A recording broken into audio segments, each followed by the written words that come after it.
आप सभी का स्वागत है हमारे YouTube चैनल शिव शक्ति धारा। चलिए प्रारंभ करते हैं सोमवार व्रत कथा। एक साहूकार बहुत धनवान था। उसको धन आदि किसी बात की कोई कमी नहीं थी, परंतु पुत्र न होने के कारण वह अत्यंत दुखी था। वैसी चिंता में रात दिन रहता था और इसलिए वह पुत्र की कामना के लिए प्रति सोमवार शिव जी का व्रत और पूजन किया करता था। सायंकाल को शिव जी के मंदिर में जाकर दीपक जलाया करता था।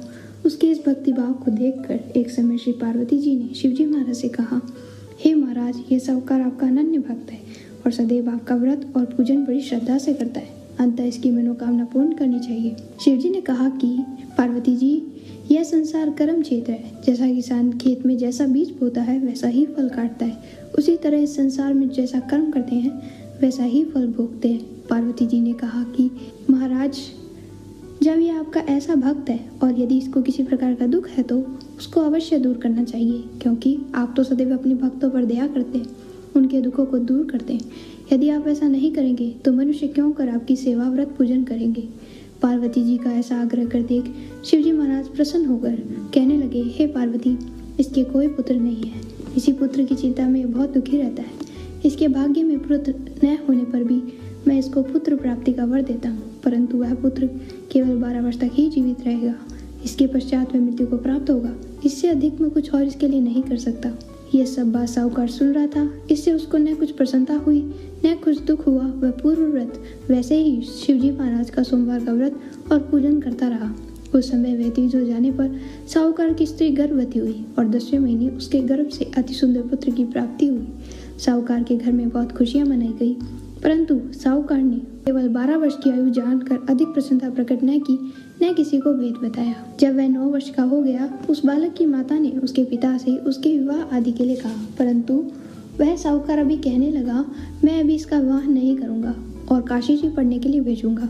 फिर उस साहूकार ने अपने साले अर्थात बालक के मामा को बुलाया और उसको बहुत सा धन देकर कहा, तुम इस बालक को काशी जी पढ़ने ले जाओ।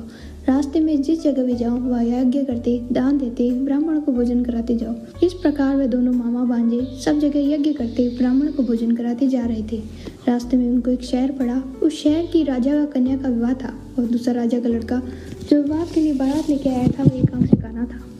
लड़के के पिता को इस बात की बड़ी चिंता थी कि कहीं वर को देख कन्या के माता पिता विवाह में किसी प्रकार की अड़चन पैदा न कर दें। इस कारण जब उसने अति सुंदर सेठ की लड़की को देखा तो मन में विचार किया कि क्यों न दरवाजे के समय पर इस लड़के से वर का काम ले लिया जाए। ऐसा विचार कर राजा ने उस लड़के और उसके मामा से कहा तो वे राजी हो गए। साहूकार के लड़के को स्नान आदि करा, वर के कपड़े पहना, घोड़ी पर चढ़ा, दरवाजे पर ले गए। बड़ी शांति सब कार्य हो गए। अब वर के पिता ने सोचा, यदि विवाह का कार्य भी इस लड़के से करा दिया जाए तो क्या बुराई है। ऐसा विचार कर उसके मामा से कहा, यदि आप फिर और कन्यादान का काम करा दे तो आपकी बड़ी कृपा होगी, हम इसके बदले आपको बहुत सा धन देंगे। उन्होंने स्वीकार कर लिया। विवाह का कार्य बहुत अच्छी तरीके से हो गया, परंतु जिस समय लड़का जाने लगा तो उसने राजकुमारी की चुंदरी के पल्ले पे लिख दिया कि तेरा विवाह तो मेरे साथ हुआ है, परंतु जिस राजकुमार के साथ तुमको भेजेंगे वह एकांक से काना है और मैं तो काशी जी पढ़ने जा रहा हूँ। उस राजकुमारी ने जब अपनी चुंदरी पर ऐसा लिखा हुआ पाया तो उसने राजकुमार के साथ जाने से इनकार कर दिया। कहा कि मेरा पति यह नहीं है, मेरा विवाह इसके साथ नहीं हुआ है, वह तो काशी जी पढ़ने गया है। कुमारी के माता पिता ने अपनी कन्या को विदा नहीं किया। उधर बारात वापस चली गई। सेठ का लड़का और उसका मामा उसी प्रकार काशी जी पहुंच गए।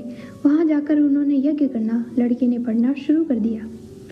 जब लड़के की आयु 12 वर्ष की हो गई तब एक दिन उन्होंने यज्ञ रच रखा था कि उस लड़के ने अपने मामा से कहा, मामा जी, आज मेरी तबीयत कुछ ठीक नहीं। मामा ने कहा, अंदर जाकर सो जाओ। लड़का अंदर जाकर सो गया और थोड़ी देर पश्चात उसके प्राण निकल गए।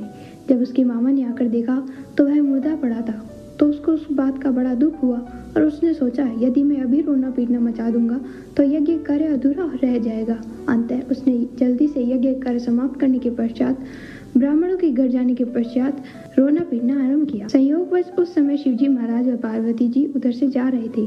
जब उन्होंने जोर जोर से रोने पीटने की आवाज सुनी तो पार्वती जी शिवजी को आग्रह कर उसके पास ले गई और सुंदर लड़के को मरा हुआ देखकर कहने लगी, हे महाराज, ये तुलसी सेठ का लड़का है जो आपके वरदान से पैदा हुआ था। शिवजी ने कहा कि पार्वती जी, इसकी आयु इतनी ही थी, सो भोग चुका। पार्वती जी ने कहा कि महाराज, कृपा करके इस बालक को और आयु दो, नहीं तो इसके माता पिता तड़प तड़प कर मर जाएंगे। पार्वती जी के इस प्रकार बार बार आग्रह करने पर शिवजी ने उसको वरदान दिया और शिवजी महाराज की कृपा से लड़का जीवित हो गया। शिव पार्वती जी कैलाश चले गए तब वह लड़का, उसका मामा, उसी प्रकार यज्ञ करते हुए अपने घर की तरफ चल पड़े। रास्ते में उसी शहर में आए जहाँ पर उस लड़के का विवाह हुआ था।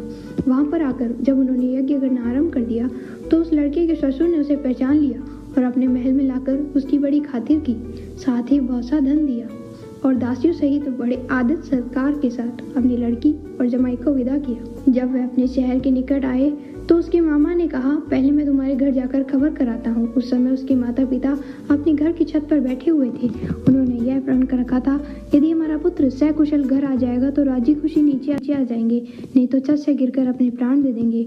इतने में ही उस लड़के ने मामा ने आकर यह सारा समाचार दिया कि आपका पुत्र आ गया है, परंतु उनको विश्वास न आया। तब उसके मामा ने शपथ पूर्वक कहा कि आपका पुत्र अपनी स्त्री तथा बहुत सा धन लेकर आया है। तो उसके सेठ ने बड़े आनंद के साथ उनका स्वागत किया और बड़ी प्रसन्नता के साथ रहने लगे। इस प्रकार जो कोई भी सोमवार का व्रत धारण करता है अथवा इस कथा को पढ़ता है या सुनता है, उसके दुख दूर होकर समस्त मनोकामनाएं पूर्ण होती है। इससे लोक में नाना प्रकार के सुख भोग कर अंत में सदाशिव लोक की प्राप्ति हुआ करती है। ओम नमः शिवाय।